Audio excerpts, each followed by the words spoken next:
നമ്മളെല്ലാവരും നിത്യവും ആരാധിക്കുന്ന ഒന്നാണല്ലോ ശിവലിംഗം.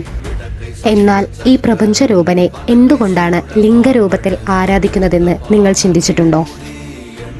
ശിവലിംഗത്തിന്റെ ഉൽപ്പത്തിയെക്കുറിച്ച് പുരാണങ്ങളിൽ പറയുന്ന ഒരു മനോഹരമായ കഥയുണ്ട്.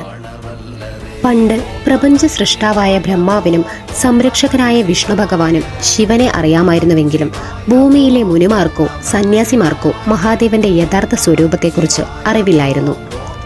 ഒരു ഭിക്ഷാടകന്റെ വേഷത്തിൽ ദേഹമാസകലം ഭസ്മം പൂശി 3 ലോകങ്ങളിലും അലഞ്ഞു തിരിയുന്ന ഒരു സാധാരണക്കാരനായിട്ടായിരുന്നു അന്ന് ശിവൻ അറിയപ്പെട്ടിരുന്നത്. അങ്ങനെയിരിക്കെ ഒരിക്കൽ മഹാദേവൻ ഭൂമിയിലെ ഏറ്റവും ചൈതന്യവത്തായ ധാരുവൻ എന്ന വനത്തിലെത്തി. വേദപഠനത്തിലും തപസ്സിലും മുഴുകിയിരുന്ന ഋഷിമാരായിരുന്നു അവിടെ താമസിച്ചിരുന്നത്. നഗ്നനായി ഒരു ഭിക്ഷുവിനെ പോലെ എത്തിയ ശിവനെ കണ്ട് കുട്ടികൾ ഭയന്നോടി. വനത്തിലെ മൃഗങ്ങൾ പോലും പരിഭ്രമിച്ചു. ആഗതൻ സാക്ഷാൽ പരമശിവനാണെന്ന് തിരിച്ചറിയാൻ അവിടത്തെ തേജശ്രീകളായ ഋഷിമാർക്ക് പോലും സാധിച്ചില്ല. അദ്ദേഹത്തെ അവിടെ നിന്നും മാറ്റാനായി ഋഷിമാർ തങ്ങളുടെ പത്നിമാരോട് ആ ഭിക്ഷുവിന് ഭക്ഷണം നൽകാൻ ആവശ്യപ്പെട്ടു.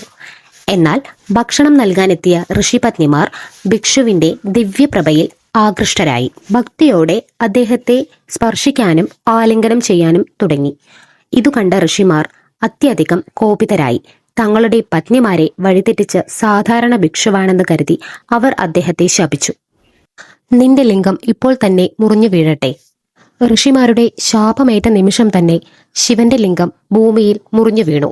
എന്നാൽ ആ സ്ഥാനത്ത് ഭയാനകമായ ഒരു അഗ്നിസ്തംഭം രൂപപ്പെട്ടു. അത് ഭൂമിയെയും ആ വനത്തെയും നശിപ്പിക്കും വിധം പടരാൻ തുടങ്ങി. ഭയചകിതരായ ഋഷിമാർ ഉടനെ തന്നെ ബ്രഹ്മദേവനെ ധ്യാനിച്ചു. അപ്പോഴാണ് അവർ ആ സത്യം അറിയുന്നത്. തങ്ങൾ ശപിച്ചത് സാധാരണ ഒരു ഭിക്ഷുവിനെയല്ല, പ്രപഞ്ചനാഥനായ സാക്ഷാൽ മഹാദേവനെയാണെന്ന്. തങ്ങളുടെ തെറ്റ് മനസ്സിലാക്കിയ ഋഷിമാർ ശിവന്റെ പാദങ്ങളിൽ വീണ് മാപ്പപേക്ഷിച്ചു. ഭക്തരുടെ സങ്കടം കണ്ട് മനമലിഞ്ഞ ഭഗവാൻ തന്റെ യഥാർത്ഥ രൂപത്തിൽ അവർക്ക് ദർശനം നൽകി. ഭഗവാൻ അവരോട് പറഞ്ഞു, നിങ്ങൾ വലിയ സാധകരാണ്, എങ്കിലും നിങ്ങളുടെ മനസ്സിന് തെളിച്ചമുണ്ടായിരുന്നില്ല. അതുകൊണ്ടാണ് എനിക്കിങ്ങനെ പ്രവർത്തിക്കേണ്ടി വന്നത്. നിങ്ങളുടെ ശാപത്തെ ഞാൻ മാനിക്കുന്നു. ഇനി മുതൽ എന്നെ ആരാധിക്കേണ്ടത് ഈ ലിംഗരൂപത്തിലാണ്. എങ്കിൽ മാത്രമേ ഭക്തർക്ക് അതിന്റെ പൂർണ്ണ ഫലം ലഭിക്കുകയുള്ളൂ.